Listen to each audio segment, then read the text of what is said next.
आज के इस वीडियो में देखिए दूरी एवं विस्थापन में कोई 4 अंतर दीजिए। आज के इस वीडियो में हम इस महत्वपूर्ण प्रश्न का अध्ययन करेंगे, दूरी एवं विस्थापन में अंतर। तो दूरी और विस्थापन में अंतर आपको बहुत जल्दी याद होंगे। कैसे याद होंगे? तो आपको हर एक पॉइंट का मेन बिंदु याद रखना है। कैसे याद रखेंगे? कि आपको जो मेन पॉइंट है उसका वही बिंदु याद करना है और आप अंतर बना लेंगे। इस तरह से आपको दूरी और विस्थापन में अंतर बहुत जल्दी याद होंगे। आइए देखते हैं अच्छे से। तो देखिए, एक तरफ दूरी लिखना है, दूसरी तरफ मैंने विस्थापन लिख लिया। तो देखिए, पहला पॉइंट का मेन बिंदु क्या है? तो देखिए, पहला बिंदु का मेन बिंदु है अदिश राशि। अदिश राशि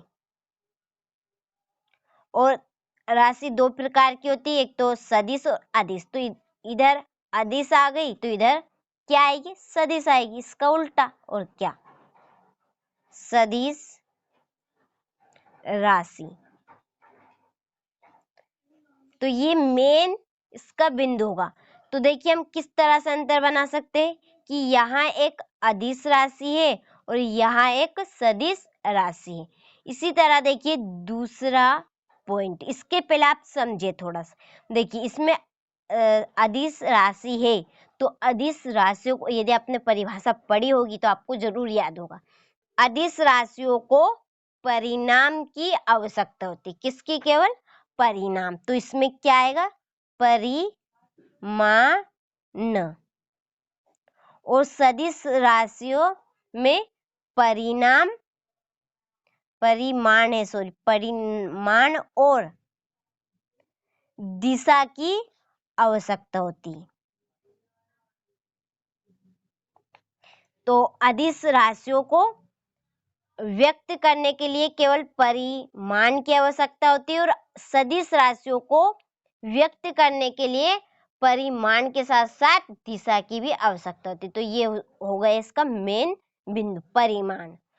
तो या इसमें केवल परिमाण होता है और इसमें परिमाण और दिशा दोनों होती है। इस तरह से आप अंतर बना देंगे। इस तरह से तीसरा अंतर देखिए, जो दूरी है यहाँ कभी भी ऋणात्मक और शून्य नहीं होती है, नहीं होती। केवल कैसे होगी? धन आत्मक होती है। तो चाल दूरी है वह कभी भी क्या नहीं होती है? धन ऋण ऋणात्मक और शून्य नहीं होती है। लेकिन जो विस्थापन है वहाँ ऋणात्मक, धनात्मक और कभी कभी शून्य भी हो जाता है। तो ये इसके मेन बिंदु बन चुके हैं यहाँ पर। तो इसमें आप क्या लिखेंगे? केवल धनात्मक, और इसमें तीनों ही। इस तरह से देखिए, चौथा पॉइंट इसका बनेगा कि मार्ग। मार्ग, तो यह मार्ग पर निर्भर करेगी, निर्भर रहेगी, और यह मार्ग पर निर्भर नहीं करेगी। तो देखिए कैसे बनाएगी इसका पॉइंट कि यहाँ तय किए गए मार्ग पर निर्भर करती है और यहाँ तय किए गए मार्ग पर निर्भर नहीं करता है। तो इस तरह से आपको मेन बिंदु याद रखने। देखिए, अब अंतर आप यहाँ से कंप्लीट करिएगा। तो देखिए, एक तरफ दूरी लिखना है, दूसरी तरफ विस्थापन लिखिए। तो देखिए, एक तरफ दूरी लिखना है, दूसरी तरफ विस्थापन लिखना है। तो देखिए, पहला पॉइंट कि यहाँ एक अदिश राशि है और यहाँ एक सदिश राशि है।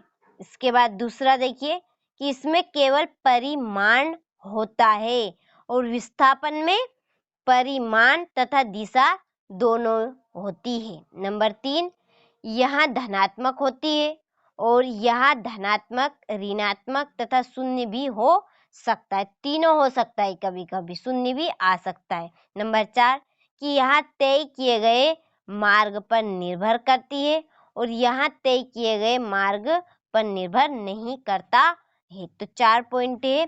4 ही पॉइंट बहुत ही सिंपल है। और सिंपल कैसे हो जाएंगे? आप मेन बिंदु याद रखेंगे। तो अच्छे से आप स्क्रीनशॉट लीजिए और इसे अपनी नोटबुक में अच्छे से नोट कीजिए।